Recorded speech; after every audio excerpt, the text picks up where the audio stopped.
দেখবেন একটা কথা আছে যে ডাক্তার এমন হবে যেন তার কথা শুনলেই অর্ধেক রোগ সেরে যায়। আমরাও কিন্তু সেটাই এক্সপেক্ট করি যে ডাক্তারকে আমরা সব প্রবলেম বলবো, সে সুন্দরভাবে শুনবে। সেমনি কিন্তু টিচারের ব্যবহার এতই পোলাইট হওয়া উচিত যে সেটা শুনে মা-বাবা মুগ্ধ হয়ে যাবে এবং বাচ্চার প্রতি যে ফ্রাস্ট্রেশনটা আছে ওটা দূর হয়ে যাবে।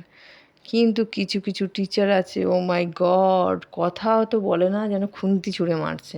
এরা তো বিএড করে কী শিক্ষা পায় কে জানে? বিএডের পুরো ব্যান্ড বাজিয়ে দেয়। বিএডে যে শিক্ষাটা পায় সেটা কি আদৌ এরা দেয়? একটা ভালো বাচ্চা নিয়ে আতুপুতু ন্যাকামি করতে থাকে, ঠিক আছে? আর যেই বাচ্চাটা পারে না, বোঝে না, তাকে তো দেখা তো দূরের কথা, তার প্রতি মানে বাড়িতে ডেকে তার বাবা মাকে যতটা কমপ্লেন করা যায় করে।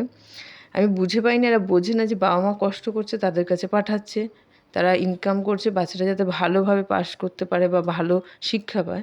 সেখানে তারা উল্টে বাবা মাকে চাপ দিচ্ছে যে আপনারা বাড়িতে করুন। আরে বাবা, বাড়িতে করালে আপনাদের কাছে পাঠিয়েছি কেন? তাহলে তো যে তৈরি করবে সেরকম একটা টিচার রেখেই তো তৈরি করলে হয় বাড়িতে বসে। সব সময় খালি চাপিয়ে দেবে বাড়িতে করান আর বাড়িতে করান। নিজেরা কি শিখিয়েছে একবারও ভাববে না। তো এরকম কিন্তু হওয়া উচিত না। টিচার হবে একদম পোলাইট।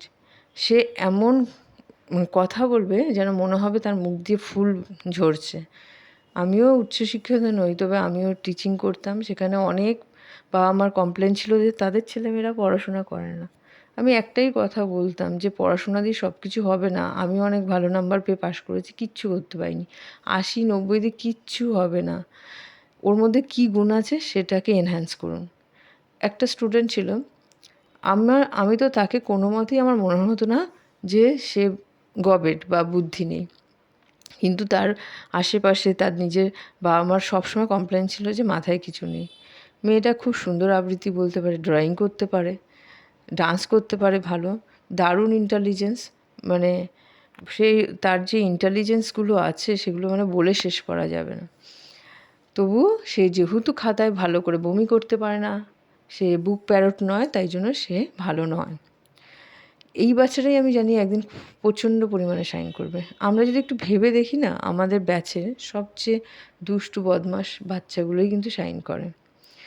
তো পড়াশোনা কিন্তু ওরমভাবে জাজ করবেন না যে পড়াশোনা দিয়েই তার বুদ্ধিমত্তাটাকে বিচার করতে হবে। টিচার বলুন, ডক্টর বলুন, যে প্রফেশনে থাকে তাকে কিন্তু সেই জায়গাটা খুব মাথা ঠান্ডা করে রাখতে হয়। আমি না সবসময় চাই যাতে আমার পার্লারে যারা আসে তারা যেন কোনো দিন মনে না করতে পারে যে ওখানে প্রফেশনাল। তারা বাড়ি ফিল করতে পারে। সেই জিনিসটা যেন দিতে পারি।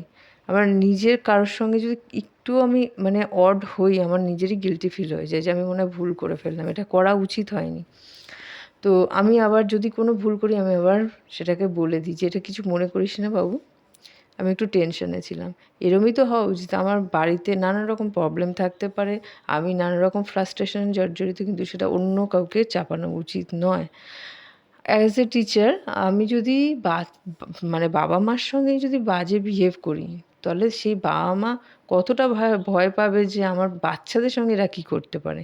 এদের চেঁচানোতে যদি আমরাই ভয় পেয়ে যাই, তাহলে বাচ্চাদের কী এফেক্ট পড়বে? বাচ্চাদের সবসময় ফুলের মতো ট্রিট করা উচিত। ভালোভাবে ট্রিট করলে ভালো হতে বাধ্য হবে। কিংবা সে যদি ভালো জীবনে বড় কোনো জায়গায় প্রতিষ্ঠিত নাও হতে পারে, একজন ভালো মানুষ হবে এইটুকু আমি বলতে পারবো। কারণ সে ভালো